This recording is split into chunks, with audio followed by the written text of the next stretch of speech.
Two identical cars, found abandoned on a desert highway, miles apart. Both engines cold, doors open, drivers completely gone. Same model, same year, rare silver color, registered to different men, exactly 42 miles apart, along Route 191 in western Arizona. But then, something changed.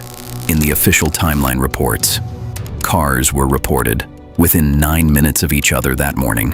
No one could explain how two emergencies began simultaneously, and that's where it gets disturbing. Neither man was reported missing yet. At 9:17 a.m., a trucker spotted the first vehicle idling silently. Daniel Mercer, 38, driving home from a weekend hiking trip, October 2019.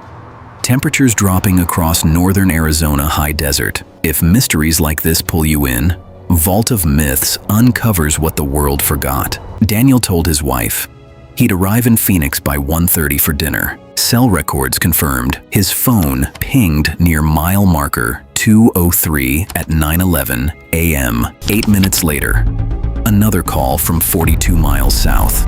That second car matched Daniel's exactly, down to the cracked taillight. But here's what nobody expected. The plates belonged to another man, Aaron Pike, 41, an independent surveyor working across Arizona. Investigators confirmed neither man knew each other. Paths never crossed. So why were their cars swapped across miles of empty desert? Search teams confirmed no footprints around either vehicle. Despite soft sand, wind speeds that morning averaged only 6 miles per hour, both wallets inside. Cash untouched, IDs placed on center consoles. Phones, however, were missing. Chargers still plugged into dashboards. Then, the timeline broke. In a way investigators couldn't ignore. Aaron's phone last pinged north of Daniel's signal at 9:09 a.m. Daniel's device pinged south 2 minutes later near a different tower, meaning their phones crossed paths before the cars were even discovered. But no surveillance cameras exist. Along that isolated stretch of Route 191, investigators mapped a 10-mile radius, forming overlapping search grids immediately. K-9 units deployed within 30 minutes, tracking sent from driver's side doors. Dogs caught a trail from Daniel's car, heading east toward open desert. Aaron's scent moved west, toward a dry wash and rocky arroyo. And that's where it gets stranger. Both trails ended after exactly 300 yards. No drag marks, no blood, no signs of struggle. Helicopters scanned 500 square miles. No heat signatures detected. Water sources checked repeatedly showed no recent disturbance or footprints. Desert temperatures reached 87 degrees by noon. Survivable, but dangerous. Neither man carried backpacks, maps, or emergency kits. So, what forced two grown men into open desert without supplies? Family members insisted. Both men avoided wilderness and feared outdoor risks. Daniel had mild asthma, limiting prolonged exposure to dust and heat. Aaron recently completed safety training, emphasizing staying with vehicles in emergencies. But here's the contradiction.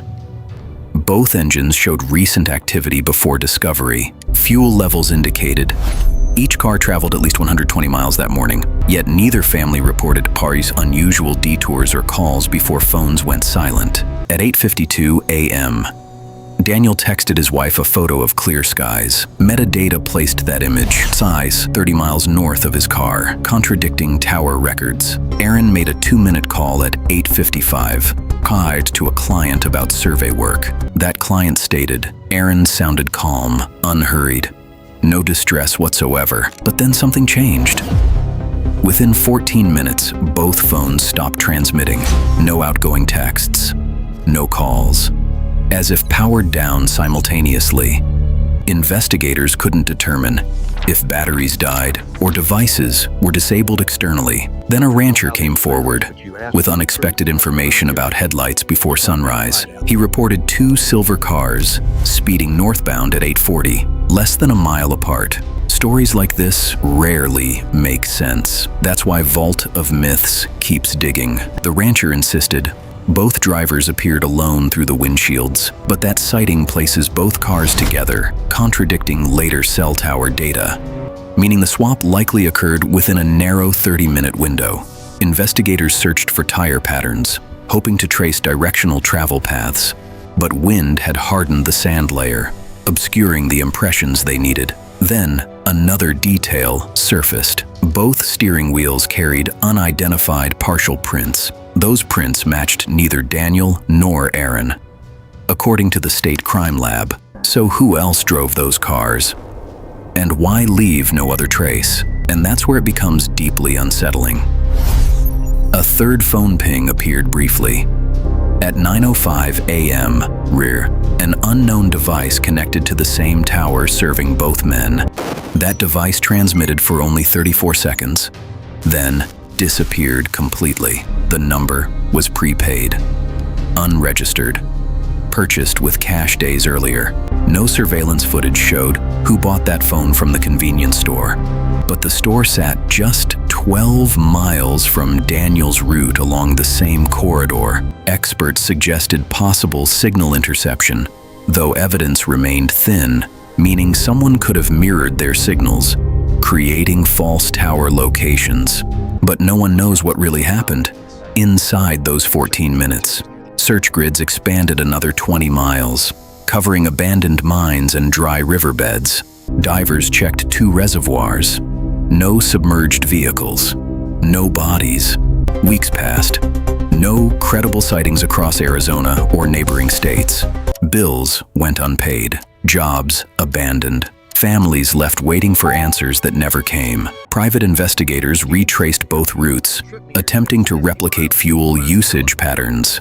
Their simulations confirmed the mileage calculations were accurate, but one anomaly refused to fit. Daniel's car contained fine red dust, uncommon locally. Lab analysis traced that dust to a quarry 40 miles west near Aaron's final ping. Yet Aaron's vehicle showed no matching quarry residue whatsoever, meaning at least one car diverted off-route before being positioned where discovered. But tire wear showed no fresh gravel damage on Daniel's axle or chassis.